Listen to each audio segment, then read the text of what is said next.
a world filled with information, where do you turn to get straight talk about retirement, investments, and your money? Lock it in to the longest-running financial talk show in Arkansas, and let us help you build the bridge between information and application. Real financial change begins right here, and it starts with you.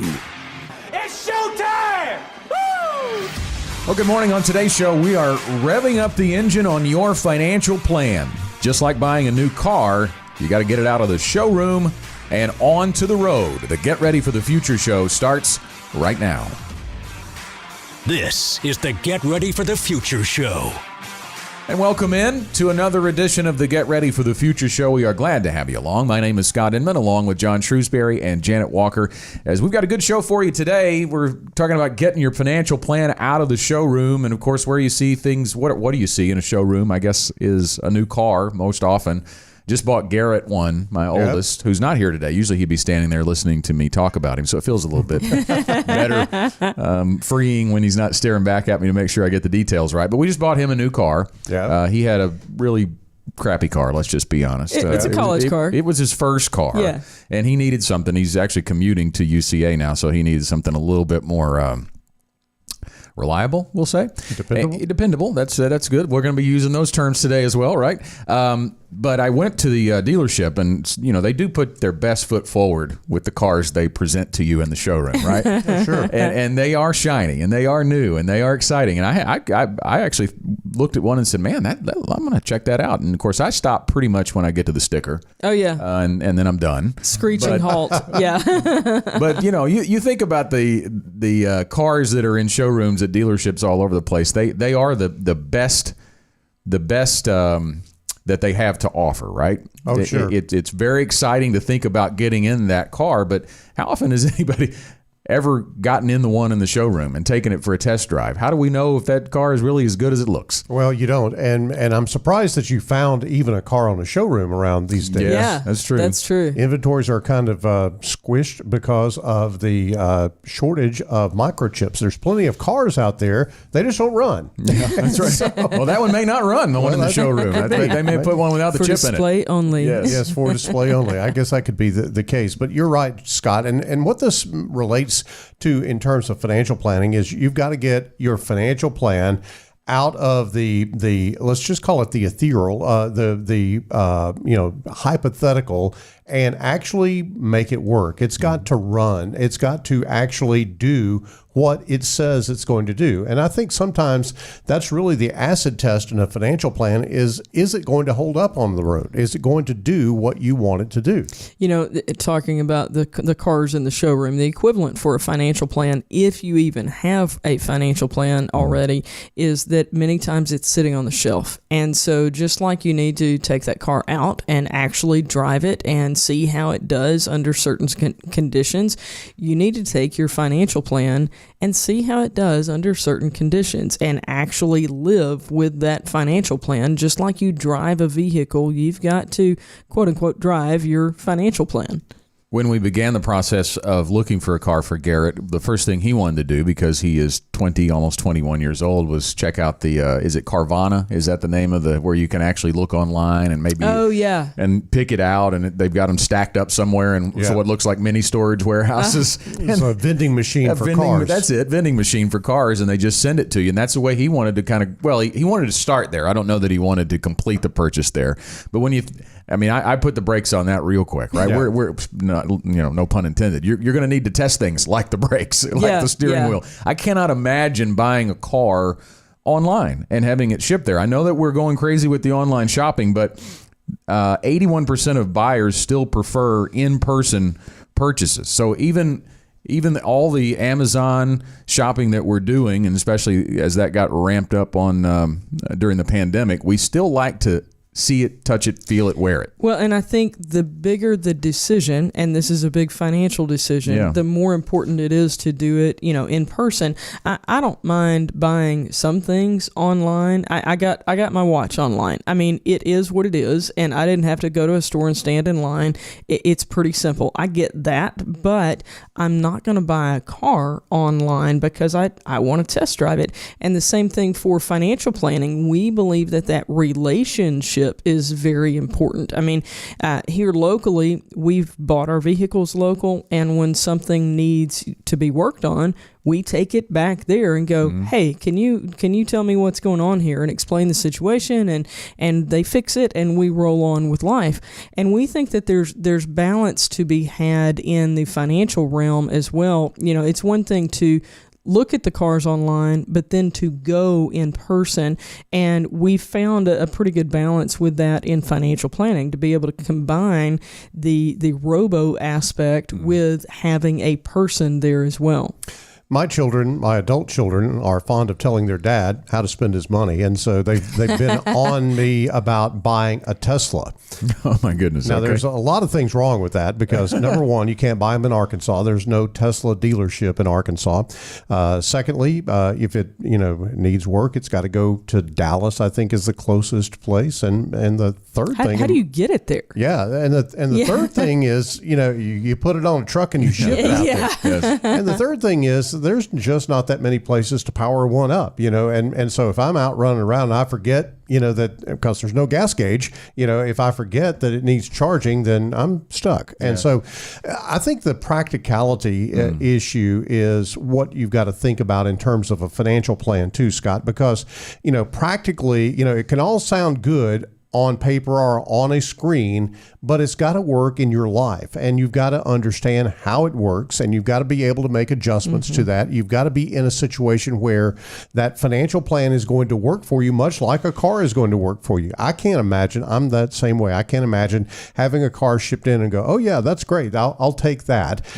Maybe if I were looking for a particular color or a particular style or something of that nature, but I can guarantee you that I'm probably going to go to a showroom, and I'm probably going to sit in it. I'm probably going to drive it and all that. And I'll have all of my decision making done. And then I'll say, I want it in blue, or I want it in red, or whatever the case may be. And then I'll take that car. But before I sign on the dotted line, I'm still going to check it out and make sure it's exactly what I want. Customized. Yes. That's the word. And we talk about that in the financial planning world too. Your financial plan should be customized to you. Janet, you mentioned the robo-advisor. And this year in the U.S., 3.5 million adult investors will use a robo-advisor to handle their portfolio. And that's up by 23.2% over a year ago, and that saw record growth of 37.4%. So it's on the rise, people going to the algorithm method, the plug-and-play method of investment or management of their investment portfolios. And, if you see the correlation that we're talking about with you buying a new car, and it is the relationship. We found that during the pandemic when we were meeting with new clients, and certainly we have offered the Zoom meetings for people who didn't want to get out for fear of COVID. But we realized real quickly after shutting down the office for a few weeks that most new clients coming on board and making those types of decisions with their life savings wanted to see you eye to eye, meet in person. I know this is not 100% across the board accurately, but what we tend to see is that this is a generational preference. Yeah. Like on the, Scott, you were talking about the 3.5 million adult investors using robo-advisor. Yes, but what age are those adults? What end of the spectrum are they as far as their age is concerned? And I believe, I'd love to see the stats on this, but I believe most of them are younger. Not 100%, but most of them are, because what we see is at the time of retirement, there are so many personalized decisions that need to be made that can't receive just a generic piece of advice that works for everybody as a blanket. It has to be individualized. Think about Medicare, for example, Social Security. There are so many things that come down to the details of you and your spouse. And I've said for many years, you could have worked at the same factory as your twin brother for the entire career, started on the same day and retired on the same day, gotten paid the same thing, and your retirement numbers would be different because you both have a spouse. And there are details that vary at that point. And so it's critical, we believe, for you to be able to have that relationship. And let me just say that we say this all the time about investments, and a robo-advisor, if you want to call it that, or a robo-platform, is not a financial plan, no more than an investment product. is a financial plan. You know, when I ask people if they have a financial plan and they hand me their 401k statement, I just kind of think about, okay, you don't really understand what a financial plan is. Right. Because they think this is my plan because it says retirement plan. It's really not a plan. It's really just a set of investments. And all a robo-advisor is a cookie cutter pre-selected set of investments that runs on an algorithm that says, okay, we're going to make these allocations as you get older and put more in bonds than in stocks and things of that nature. And it's really nothing fancy. It really is just an automated version of asset allocation. But asset allocation is not a financial plan. A financial plan actually lives and breathes with your life to help you accomplish the things that you're looking to accomplish. And Scott, I don't know any computer program that can do that without the aid of an advisor interacting with that client and making adjustments along the way. Guys, let's talk for a few minutes. John, you made a very valid point about the financial plan and that your investment, your retirement plan is not a financial plan. Let's give some things that are included in a financial plan that people may not know about. I already mentioned Social Security. We do an analysis for couples when they come in, or for an individual, whatever your case may be, to determine the best strategy based on what we know. Obviously, we don't know your exact life expectancy, but based on the circumstances that we know at that point, we walk through a Social Security analysis. That's not included in your retirement plan at work, and it's frankly not included in the robo approach. So what are some of the other things that are included, guys? Well, I think about it like an orchestra, and a tuba solo is not a concert. You know, it's just a tuba solo. It's just somebody playing the tuba. And if that's all you heard, that'd be kind of a pretty flat experience, so to speak. Might be cool for the tuba player, but it's really not entertaining by any stretch of the imagination. It is when everything all works together, when all of the components are working together and harmonizing. That is how I look at a financial plan. There's all kinds of different aspects to a financial plan. There could be really literally hundreds of things that you could touch on in a financial plan depending on the complexity of someone's situation. Yeah, I love when you talk about the orchestra, because I think about when we build a retirement income plan for people through the ready to retire process. You can probably on your own figure out that if I have this amount of money and I plug in a number with a rate of return, that over 20 years I'm going to end up with this amount of money. But what does that really tell you? Right. What does that number really tell you? The other component of that is finding out, is it enough, depending on the age you walk away from work and how long you may live, and if you're married, and other components like the Social Security and possibly pension income. All those things combined, and how much you're going to need and want in monthly income in retirement, that have to all work together as an orchestra to determine if your asset level that you can go online and figure out what it might be 20 years from now is going to be enough. Yeah, you clearly have to be able to harmonize everything that's going on in your financial life, and it's maybe even things that are traditionally thought of as non-financial, like estate planning. You know, at some point in time, you want to pass on the assets that you have to your heirs, and you want to do that in a very efficient way. You want to do it in a way that really does minimize things like probate and taxes and things of that nature. All of that is included in a good financial plan. When you think about things like liabilities and protecting the assets that you have, you know, part of a good financial plan is looking at the liabilities that you have and trying to protect against, something really strange or really weird happening. And I've never seen, and probably never will see, at least in my career, the artificial intelligence enough to make that actually happen. Yeah, seeing that shiny new car on the showroom floor is exciting, but unless you get it out on the road and put the wheels on the pavement, your plan is really sitting in neutral. Financial planning is more than just your assets, investments, and net worth. It's about what you want to do with your money and why, and about identifying your concerns, expectations, and goals. And you can find out your probability of a successful retirement for free. This is a bird's eye view of where you are on your journey to retirement. Visit 15minuteretirement.com. That's 15, then minuteretirement.com, or just text the word checkup to 501-381-5228. Free offering from Gen Wealth. We're back in just a moment. There's always been power in standing up for what you believe in, challenging the status quo, and never accepting the ordinary.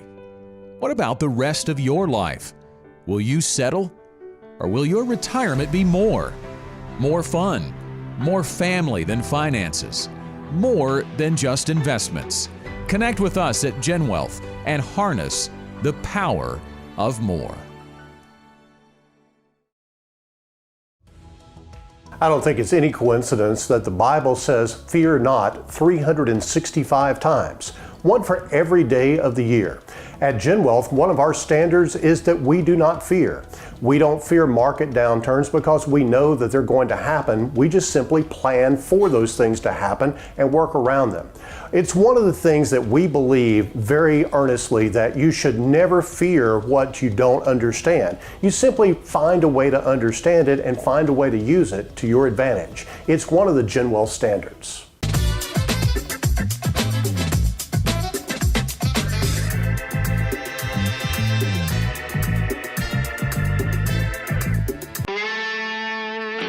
Education-driven, strategy-based, team-delivered. That's how we roll on the Get Ready for the Future show, and we're back for more. GenWealth Advisors ready to help you. We have offices all over the state of Arkansas, in Conway, West Little Rock, Bryant, Hot Springs, El Dorado, and we're also in Northwest Louisiana and Central Tennessee. To find an advisor near you, just call toll-free 866-653-PLAN. That's 866-653-7526. A first meeting with a GenWealth advisor is always complimentary. We're talking about getting your financial plan out of the showroom and onto the road. I think about that shiny new car sitting in the showroom. Everybody's seen one. You drive up on the lot. Maybe you're not serious about buying. It's still exciting to look at those cars. But to really find out if it's worth buying and put it into motion and see it be successful for you and you get what you need out of it, you've got to get it out onto the road. And one of the things I think that is very important to people today when buying a car is the safety measures that are in place on that car. The things that are on it now are just amazing, really. If you think about what's available on a new vehicle. I was actually, when I bought my most recent pickup, this has been several years ago, I was surprised to see my insurance rates actually went down even though the vehicle was newer. You know, that's the way you normally think about calling your insurance agent saying, I've got a new car. You expect those rates to go up, but they went down. And I asked why, and they said because the newer vehicles are better equipped to avoid an accident. So it's actually making insurance premiums go down. But you think about the lane. If you get out of the lane, it's going to tell you. You got the bells and whistles on the mirrors to let you know if somebody's there. It's pretty wild. Yeah, and oftentimes you are almost letting the car drive itself. Now, I know I mentioned Tesla earlier. Almost. Some people need that. Some people need that, by the way. I had the opportunity to test drive a Tesla in California one time, and it was the wildest experience. You literally could let go of the wheel, and it would move with the road. And now it would talk to you and say, put your hand back on the wheel after a few seconds or whatever. So I'm not real sure what the point is. But anyway, it was really kind of an interesting experience where technology has driven us. And, I think about, when you get into an older car and, you don't have like all the airbags and things of that nature. And nobody would really think this in this day and time of riding very far without putting their seatbelt on, primarily because it's that annoying little noise that keeps happening, Another safety measure. And all of that. But, one of the biggest exposures, I think, Scott, in financial planning right now is, and this has been a trend probably over the last 15 or 20 years, is we've seen the willingness to purchase life insurance go down, down, down. Now, it's actually picked up some with all the COVID thing that's going on. People, go, oh, wow, there's really a threat here. Because most people are of the mindset that, that's not going to happen to me. It's kind of like long-term care insurance. I'm never going to go in a nursing home. I'll just die. Well, there's a whole lot of folks in nursing homes today that thought just that. But, Janet, I think it's really interesting when you think about the exposure that a family, particularly a young family, has in the area of life insurance. This is something that I think that it really does take conversation and explanation from a financial advisor to get people to really understand the exposure that they do have. So let's go back to the car analogy.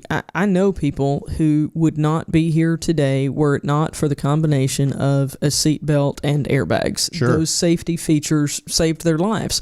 And so when you think about that's actually saving your life itself, life insurance we think is misnamed. It doesn't save your life. It doesn't insure your life, but it does insure your family's standard of living. Okay, so if something happens to you and you don't come home, do you want your family to be able to maintain their current standard of living?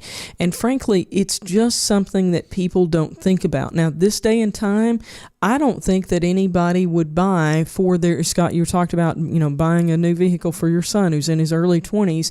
Would you have bought something that didn't have seat belts and didn't have an airbag? There's no way. Right. Okay, but we don't think about life insurance in the same way, but we really need to, I think a lot of it really owes to the fact that most young people think I'm young and healthy and I'm invincible. I'm invincible. I'm bulletproof. Dying is a long way away. And this is really just a waste of money. And it's really not. You can buy a significant amount of life insurance, especially if you're in your 20s or 30s. Mm-hmm. You can buy a significant amount of life insurance for maybe as much as less as $1 a day. Mm-hmm. And when you think about the protection that gives your family, even if you don't earn an income, meaning if you're a stay-at-home mom, there's a financial burden that's going to come into play if something happens to you, especially if you have young kids. There's a lot of things that are going to need to be hired done, so to speak. If that life insurance is not in place, then you're going to have that financial burden. And I think clearly that this is something that we've got to work on changing in the mindset of people, because life happens. It does. And you've got to have some protection to make sure that happens. I want to help you think for just a moment about the math behind this. It's pretty easy math to figure out whether you are underinsured or not. And I understand you may have insurance at work. I know a family who the husband actually changed jobs, and then he got sick and passed away before insurance kicked in at the new employer. So you always, always, always want to have insurance that you independently own. But let's talk about the math for just a minute. The question is, if you didn't come home tomorrow, how much income would your family need to have replaced? And it's probably not the full amount you make, because you're contributing maybe to your 401k, things like that, but it's a significant portion of what you make. So think about how much of that would need to be replaced if you didn't come home. And let's just do the math. If it's $30,000, well, $30,000 is 5% of $600,000. So you need $600,000 in insurance, because what that means is your spouse could walk in at Gen Wealth and say, here's $600,000. I need $30,000 a year, and we could make that work. Okay, it's just a general concept of 5% of the income amount is I'm saying that backwards. Whatever income amount they need is 5% of the insurance amount. And John, you made a little bit of a reference to this. Even if there's a stay-at-home spouse, that doesn't mean that there's no need for insurance for that person. I'll use my husband as an example. For health reasons, he's a stay-at-home dad, but he picks up our daughter every day at school so that I can stay at work. He does all the grocery shopping so that I can continue working. He does almost all of the laundry. So I can do my job. He does those things. And if something happened to him, I would either have to spend a lot more time away from work, or I would need to hire Mary Poppins to handle those things, She's expensive. So yes, she is expensive. And so, and there comes a point where it would be okay, right. but we're not quite there until until we're empty nesters. I'm not okay with that. So. Well, and if you think about this from the other end of the spectrum, you think about, okay, life insurance is for, people that have incomes that need to be replaced and activities that need to be compensated for if there's a death in the family. Let's look at the other end of the spectrum. If you think about long-term care, healthcare expenses and things of that nature, the average retiree at age 65 can expect to spend about $387,000 for retirement healthcare costs, not including long-term care. Now, that's a statistic from Health View Services Financial. So when you think about the expenses that roll around in retirement, and you think, okay, life insurance is something that I needed when I was accumulating money and I didn't have the assets. Well, long-term care insurance is something that you need to have to protect those assets so that they can be paid on and passed on to the next generation. And again, Scott, we have almost this head in the sand ostrich mentality when it comes to long-term care, because people really are uncomfortable talking about it. Yeah, and I think it goes back to the orchestra that you talked about in the first segment. How do you know how much life insurance you need? How do you know how long you need that coverage of death benefit? And how do you know when you need to pivot from a life insurance coverage to a long-term care coverage? That's all part of your overall financial plan. And when you talk about long-term care, that is absolutely the elephant in the room, because a lot of people don't want to think about it. Now, I think the exception there is when families have had personal experience with it. Then they realize the need, and they realize very, very vividly the cost that is associated with that. And quite frankly, there may be people that have enough assets to self-insure. Again, that goes back to the overall plan. If you have a monthly income, if your retirement income plan that we build for you is large enough to incur the possibility that both of you will need coverage, then you're probably going to self-insure, right? Or you may have a bucket over to the side of assets to provide long-term care coverage if you need. But the reality is most people don't have that. Well, I think about this in terms of what is called discounted dollars. If you think about a dollar that is spent on health care in retirement, you could take $1 out of your pocket and pay for that, or you could take a few pennies out of your pocket and insure against that, and then let the insurance company pay that dollar for that health care coverage. It is basically a discounted dollar that's paying for that health coverage, that health need that you have if you use some type of long-term care insurance. And look, let me just say that we're not in the business of causing our clients to spend money needlessly on insurance products that they may never use. But it is really a safety measure. You don't really want to use your airbags or your seatbelt in your car, but you pay for those things because the possibility exists that you may need them at some point in time. The same is true for life insurance or long-term care insurance, because those two things really do step in at a time of need, at a time of loss, at a time of financial hardship or inconvenience, and provide for the coverage that you may need in that particular situation. Well, when you think about all those things working together, that financial plan and the need to get it out of the showroom and put the wheels on the road, all of those things have to be components of it. And, a lot of people think about a financial advisor just being someone who's going to talk to them about investments, someone who's going to tell them where to invest their money, how to invest their money. It should be, in often cases it's not, but at Gen Wealth it is more than just investments. Well, investments are I'm just going to call it the sexy part of a financial plan. It's where the growth is. It's where the excitement is. There's where the volatility is in the stock market. And that's attractive to most everybody. But a financial plan is something that really is, very detail oriented and very in the weeds, if you will, about your life, your money, and your well-being. And so if you don't have that, then you really need to give us a call at 866-653-PLAN here at Gen Wealth, and we'll help you out. All right, so we're going to take a break, and when we come back, we're going to talk a little bit about the evolving of your investments and your assets into what it should look like at retirement. How do you turn your assets into income? That is the next part of getting that car out of the showroom, your financial plan out of the showroom. Back after this. At Gen Wealth, one of our standards is that we have a unified purpose. Now there's an internal aspect to that, and then there's an external aspect. All of us internally on the Gen Wealth team are working toward one purpose, but that purpose is to work with you, our clients, in whatever need you may have. John F. Kennedy said, efforts and courage are not enough without purpose and direction. I believe that one of the reasons many people have trouble getting up and going to work on a Monday morning is that they don't have purpose and direction in what they're doing. But we do, every day, every week, and that's your purpose. Whatever it is that you want to do in retirement, we're here to help you meet that purpose, which means you and the Gen Wealth team all together have a unified purpose.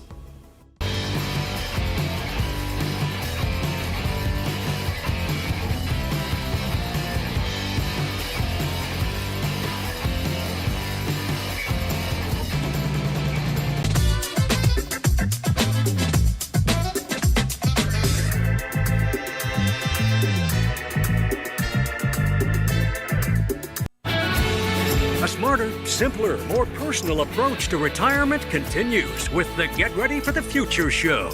Just like the car you want and need is more than just that shiny vehicle on the showroom floor, your financial plan is more than just investments. We were talking about the safety measures in the last segment that should be in place both in the vehicle you choose when you get it out of the showroom and drive it onto the street, onto the road, and also in your financial plan. Things like life insurance, protection there, and long-term care insurance when you arrive at retirement to protect your assets and be able to leverage an insurance company if needed in the event of a long-term care need. So we're going to talk in this segment about how you turn your assets into income, because that's another part of the more than just investments. The investments is a key cog. The investment strategy is a key component of doing this, of turning your assets into income. Very key, but it really is not about the assets, it's about the income. You know, when we start thinking about this, guys, I think about the fact that there are a whole lot of investors out there that posture themselves as aggressive investors, especially during times like these. We've seen the market just go almost straight up since March of 2020, and continuing to look like equities are the best place to put money for the time being. And everybody is an aggressive investor until the market makes them cowards. And that will happen sometime. And people who thought they were aggressive, when they take a 15 or 20% hit in their portfolio, they wonder what the heck happened. Yeah, so I'm going to tell y'all a story about my dad. When vehicles went from having gauges that would show you the progress of whatever it is you wanted to look at, so it's a gauge that shows, red, green, whatever over time, and you can see it becoming a problem before it is a problem. Yeah. And then they went to just lights, like, hey, you have a problem. My dad called those idiot lights. Like, only an idiot's going to wait until the light comes on. You need to know before a problem becomes a problem. The gauges really helped you understand, hey, there's something happening there and we need to do some adjusting, or no, we're good. Like, the light has come on. Have y'all ever had a light come on and there wasn't really a problem? Oh, yeah. That happens a lot. So the same is true with your investing. Your review, your annual touching base with your advisor should serve kind of like a gauge, okay? And if we're in the midst of volatility, or even if we're not, you have a conversation about what does that look like when it happens, because it's not a question of if, it's a question of when. So when there's a 10% pullback, what does that mean? You get to see the gauge instead of the idiot light. You get to understand, what does this gauge actually tell me? And it means different things for different people. If you're, at the precipice of retirement and we're talking about your whole portfolio going down by 30%, that's a problem. That's the gauge is about to like peg the meter there, so to speak. And when your statement says it's down 30%, that's the idiot light that just came on and it's too late. Yeah, exactly. But if you're younger, then that's a different situation. For you, that gauge still looks great, even though the portfolio is down tremendously. Just keep running the play. Just keep doing your thing. Scott, I think about this in context of the ready to retire process and your retirement income plan. Mm-hmm. I used this example as we were talking about this amongst our advisors the other day. I said, if someone is supposed to be in one of their segments or one of their buckets, if you will, at $200,000, and last year they were at 220 and they had a 10% downturn, if all they look at is the 10% downturn, then it's, things are going wrong. Right. But if they then look and say, okay, I'm still on track for my my goal, then actually in context of your plan, that 10% downturn actually looks way better, in context with the plan, as opposed to just looking at it solely as a 10% downturn. Because if you're looking at long-term investments, they're just going to be volatile at some particular point in time. Now, we haven't seen a lot of volatility in the last year or so, but the volatility will come around again. It is in context of your plan that allows you to ask the question, what does this mean to me and my plan? Yeah, and the number one goal here in retirement is to not run out of money before you run out of time. And I think that puts people into fear mode and puts all of their assets in the just-in-case category in many cases. They want to live on that guaranteed income, which for most people is only Social Security, and they park that other money as a just-in-case retirement. Well, this is the antidote to that, right? The retirement income plan that we build through the Gen Wealth Ready to Retire process provides you on paper, on purpose, a financial plan that shows you the monthly income that you'll receive in retirement. And you choose that, right? You build that with your advisor. And it starts with determining what you're going to have, the required income you're going to need just to pay the bills. Yeah, and I think about, what we do here at Gen Wealth with the Ready to Retire process. Mm-hmm. It is really kind of like the evolution of the automobile.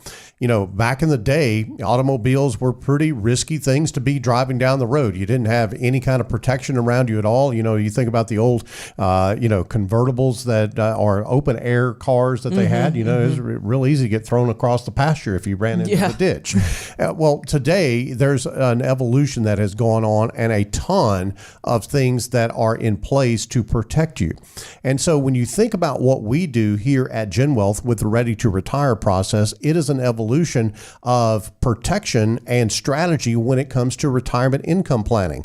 There are safety nets and guardrails that we put into place in a retirement income plan that keeps you from oftentimes running off in the ditch and your plan tossing you out in the pasture someplace. The most basic part of it is frankly even just having a plan for income at all. Mm-hmm. Because as we talked about earlier in the show, many people have an investment. They have investments, but they have a retirement quote unquote plan, but it's their 401k plan. It is not a plan that deals with how are you going to take income? How much income are you going to take? How are you going to invest so that you can continue to take that income and even more to deal with inflation? So having that plan in place, frankly, just even the presence of the plan is part of the safety of retirement. And when you think about the way that we build retirement income at Gen Wealth, we build a floor or a foundation level of income that should be, equal to what your basic needs are. Mm-hmm. So what that really does is it gives you a lot of freedom because without a doubt that money is going to come in on a regular, predictable, dependable basis. If you think about Social Security, if you have a pension, if you have some type of guaranteed income product producing income, that forms a floor of income that will not go down throughout your retirement. And so that gives you a lot of freedom with the rest of the money that you have. I call it, Scott, a license to spend, because you know that you've got your basic income taken care of, and then you have the segments or the buckets that really do go toward discretionary income and inflation adjustments for your retirement plan, and that does give you a lot of liberty. Yeah, we know that if your expenses are covered with the guaranteed income sources in day one of retirement, that number is going to need to get larger over the course of your retirement. And in many cases, that's not going to come from Social Security. The cost of living adjustment's not going to keep up with true inflation. We've talked about that in previous shows. So you have to have inflation-adjusted increases to your monthly income, and that's where the bucketing takes place. So let's kind of dive into what the bucketing is all about, because I think the traditional thought process for financial services is a diversified pie, right? Mm-hmm. A circle, if you will, a wheel of investments, and no real, determination or definitive way to plan for how you're going to withdraw that money. In fact, I've shared this story before. I've had clients came in from another advisor, and when it came time for them to make a withdrawal, the advisor asked them, what do they want to sell? And that's the advisor's job. And really not on a case-by-case basis. It should be predetermined in the investment plan or in the retirement income plan. And that's what the bucketing strategy does. It does. And it creates a pool of money that you can pull from regardless of what's going on in the world, regardless of what's going on in the markets. And Janet, from there, you can actually waterfall profits out of the other buckets into that pool of money to provide you income for life. So let's talk a little bit more about that conservative bucket and what it is not. And that a lot of people might think, well, I've got some conservative investments right now. Things are different than they used to be. And let's talk about bonds just a little bit. Inside of your 401k or whatever other corporate retirement plan you might have, If you are using many times they're called target date fund, if you're using something like that that's based on your timeline to retirement, I can guarantee you it has an allocation to some bonds. And over the past 40 years, guys, bonds have looked great, but that's a rearview mirror. You don't drive down the interstate looking in your rearview mirror, because that's going to cause a problem in front of you. So the same is true with investing. We don't want to do rearview mirror investing. The reason bonds look great in the rear view is that as interest rates rise, bond prices go down, and as interest rates lower, bond prices go up. So since about 1980, you guys remember double-digit interest rates on CDs. Yep. Interest rates were high, they went down, and bond prices went up during that time. So for 40 years, we've seen bonds go up. I don't care what it is. When you see something happen for 40 years, you begin to think it's permanent. But now interest rates are on the deck. And as interest rates rise, the other end of the seesaw will go down, and that is bond prices. So you may think, I've got that conservative element covered. I'm telling you right now, you don't. Yeah, and there's a real good reason that one of the biggest portfolio managers of bond portfolios in the country just recently said that bonds, by and large, are junk investments for clients right now. Now, all bonds are not made the same. Right. I think that's important to point out, because in some of our portfolios there are fixed income instruments, but those fixed income instruments are leaning toward things that are not negatively affected in a great degree by that rise in interest rates, and there is still a reason to not be all in equities, because equities are volatile and you will need that protection at some point in time in your portfolio. It needs to be nimble, that fixed income portion of the conservative bucket. But then you step out to that middle bucket, and there are other options too. I think that's a key component to point out. If you think that you're going to just have that money in your 401k and pull out of it from time to time, there are other asset classes out there available, not in your 401k, but if you want to consider rolling it over to an IRA. Yeah, there are a lot of asset classes out there, and primarily one of the things that we're looking at these days are what are things out there that produce income like a bond, right, but are not necessarily tied to the bond market. And those are things that we would build into a portfolio here at GenWealth. Income producing instruments that mimic the activity of a bond in terms of producing income, but provide some long-term stability in terms of availability of principal. We've got a free way to find out your probability of a successful retirement, and you can do it by going to the website 15minuteretirement.com. Just put the number 15, and then spell out minuteretirement.com. Or you can text the word checkup to 501-381-5228. That's 501-381-5228. Back in a moment. Hey, it's John and Janet from GenWealth Financial Advisors, and we are so excited and honored to be named Arkansas Money and Politics Best of the Best in 2020 in two categories. One as Best Financial Advisors, but secondly, Best Women-Owned Business. Thank you so much for your vote of confidence in us. We know it's the GenWealth Financial Advisors name that showed up, but we also know that we couldn't have done it without you. So thank you so much for your support and for your vote of appreciation for GenWealth. The beauty of a potter's work is that each item is unique. No piece is the same. That's what makes it art. At GenWealth, we believe your financial plan should be unique to you. Through our process, your money is carefully shaped around your goals and dreams. Your future, artfully crafted. Call us today or visit our website and connect with us. GenWealth Financial Advisors.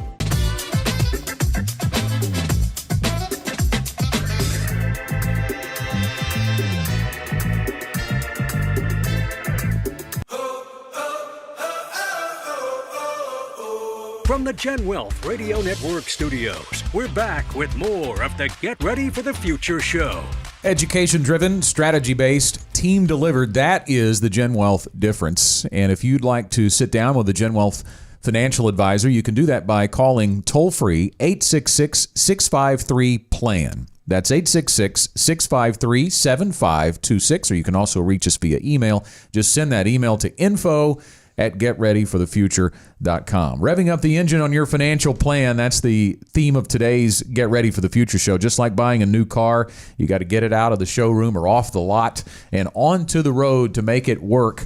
We talked about the safety features necessary in your financial plan, whether it's evaluating a need for life insurance as you accumulate wealth or in retirement to protect against a long-term care event. And in the last segment, we spoke about turning your assets into income. How do you know how much you need in retirement? And it's all about the income you're going to need and the discretionary income you're going to want to build a plan for monthly income that is consistent regardless of what is happening in the market, and really to some extent over your overall portfolio value.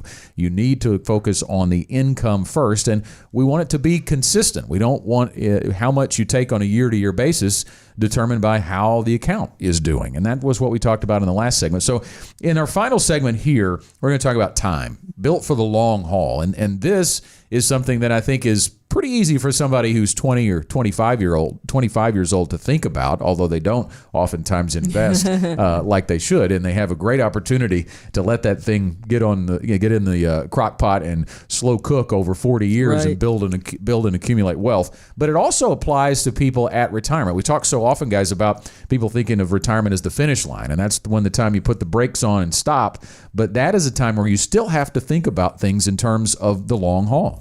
Scott, when you think about long haul, you think most of the people think of that young people have the longest time to invest, and that's true. And we've got a couple of programs here at Gen Wealth Financial Advisors to help people who are accumulating dollars. First of all, let's talk about Money Works. Money Works is really a financial wellness program. This is to create a financial foundation for you to help basically just get your act together, from things like understanding what an emergency fund is for, understanding what life insurance is all about, understanding that some basic concepts like dollar cost averaging and things of that nature. Janet, we created Money Works to try to give folks that are either just starting out or who are starting over an opportunity to have a way forward with the ease of technology and with the convenience of working with a financial coach. Well, the reality is, I don't care if you have a third grade education or you have 15 doctorates. Nobody, unless this is your area of expertise, nobody ever taught you how money works. Like in every category of money, how does it work? What do you need to know about it? And frankly, it's really very disappointing to me that we don't do a better job in our education system in that realm. But we decided we're not just going to let this problem sit. For the people that we can make contact with, we're going to solve this problem, and we're going to have education available for you, so you can go through this program on your own and get education that way online through this program that we have available to you, but also have access to an advisor who's your personal coach, who can say, hey, here's a little bit more information that you need to know that really applies to your situation. So if you'd like to learn more about maybe getting started for yourself as far as Money Works is concerned, all you need to do is give us a call. You can call us toll free, 866-653-PLAN, 866-653-7526. And Janet, a step up from Money Works would be our Money Guide program. Money Guide is really about where we dig into the goals. You've gotten your foundation really established very well, and now you're ready to really begin to make some progress in your financial plan. And so establishing goals for your family, goals for your retirement, goals for transferring assets, goals for taking care of elderly parents. I think about the Money Guide program basically for those folks that are in the middle of life trying to balance life and money and going, what do I do with all this? How do I be sure I'm making a good living, but I don't seem to be getting anywhere. I don't really seem to be making that forward progress. If that's the case, then Money Guide is for you. And it's a great program that we put together. A lot of technology involved in it, but also very deeply involved with your advisor in charting the course and then tracking that as time goes on and making sure you are making progress, because, Scott, nothing is better than some positive confirmation about how things are going in your financial plan. Yeah, and from an age standpoint, I'm in that category. I'm in the middle part of my life where kids are going to college and I've got tuition, but that's only going to last for a couple of more years. And then I've only got one kid in the house, might be empty nesters. Things are constantly changing. Yes. And I think that's where money works really, or a money guide rather works really well, is that you can plug and play with it and change it around. There's a lot of what if scenarios that we know that things are going to change almost on a daily basis for you, so you can actually drive that yourself to some degree, and then your advisor can see that as well and help you make decisions about it. One of the biggest fallacies that I run into in having conversations with people is they think, because I did a financial plan way back when, I've done it, it's all done, it's all taken care of, everything's good. That has to be a living, breathing document that alters and changes as your life alters and changes. I don't know anybody that if you think back 15 years ago, that you are where you are today, and you were thinking this is exactly where I was going to be 15 years ago. Yeah, things change. They absolutely do. So we've talked about two groups before the ready to retire process. This group that is at the precipice of retirement or maybe already in retirement.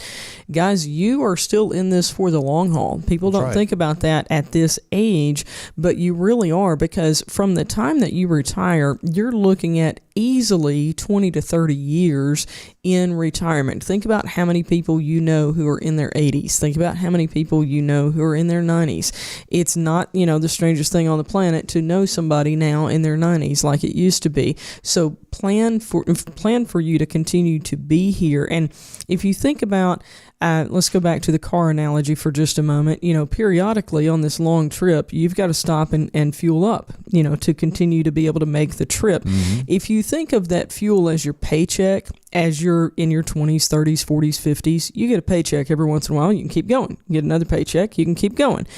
Well, in retirement, you better have a gas pump in your backyard because you're not going to be able to stop along the way and get gas. Nobody's going to give you a paycheck anymore. You've got to be able to create your own paycheck, and that's what the ready to retire process is all about. There's no Santa Claus that's going to show up at retirement and say, "Oh, you're a little bit short here. Let me throw in a few $1,000s in your plan." Just doesn't happen that way. And so this ready to retire process does give you the opportunity to be planning for basic survival income, things that you need to just make the bills, food, clothing, transportation, shelter, taxes, insurance, things of that nature, all of the inevitabilities of life. I call them your monthly liabilities.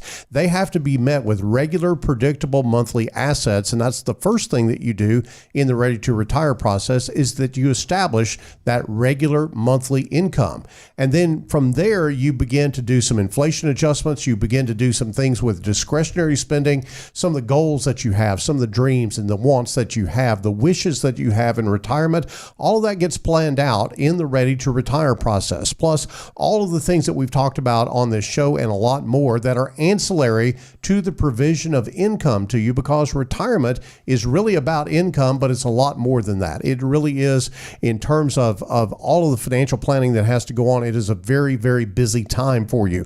And so the ready to retire process will get you ready to retire. And if you're already retired, it will make sure that you can have the type of retirement that you really are hoping and dreaming about. When I think about building something for the long haul, and as it relates to that car analogy, I think about the oil changes that have to take place, the servicing of that vehicle to make sure you get the mileage out of it that you need. And the same is true in your financial plan, and that is the annual review, looking back over how you did and servicing that plan, if you will, giving it an oil change and tweaking it where it may need it, and not tweaking it, leaving it alone when it needs leaving alone. But it's a review with your advisor on at least an annual basis to see how you're doing, because even in retirement, it's not a build it once and forget it mentality. Even then, your retirement income plan is a living, breathing document. There is the final bell, and that means it is time for not an oil change, but our final thoughts. Sounds like when you're pulling it out of the bay, right? Yeah, there you go. There you go. Well, just like a car does not belong in the showroom long term, your plan does not belong on a shelf. It's got to be an active, living, breathing document that you use and that gets updated from time to time. So will your plan hold up on the road? And maybe for some of you, the question is, do you have a plan? Yeah, and I think Janet dovetails right into my final thoughts is that hope is not a plan. And a lot of people out there today in this day and time are just banking on hope. I hope it all works out. I hope I'm able to retire. I hope that I'm able to accumulate the money that I need to have prior to retirement. Hope is not a plan. Really, it is really just a wish. And if you think about it, you've got to take action to make those wishes reality. So it's time that you take the wheel of your financial plan and say, look, I'm going to get this together. And that starts with a call to your Gen Wealth advisor. And here's how to do it. You can call toll-free 866-653-PLAN. That's 866-653-7526. We have offices all over the state of Arkansas, in Conway, West Little Rock, Bryant, El Dorado, Hot Springs, or in Northwest Louisiana and in Central Tennessee. So there's an advisor near you ready to help. And my final thought is don't forget about our free offering, a way to find out your probability of a successful retirement for free. It gets the wheels moving, wheels in motion, since we're talking about cars hitting the road instead of staying in the showroom. And here's how to do it. It's called 15minuteretirement.com. Go to 15minuteretirement.com, or you can just text the word checkup to 501-381-5228. It's 501-381-5228. That's all the time we have for this week's Get Ready for the Future show. We hope you'll join us again next week. The Gen Wealth Financial Team is available to you 24/7 at info@getreadyforthefuture.com or call our offices at 866-653-PLAN. That's 866-653-7526. You should personally consult a financial advisor before making any investment, and no strategy can assure success. Gen Wealth Financial Advisors is an Arkansas-registered investment advisor with securities offered through LPL Financial, member FINRA SIPC.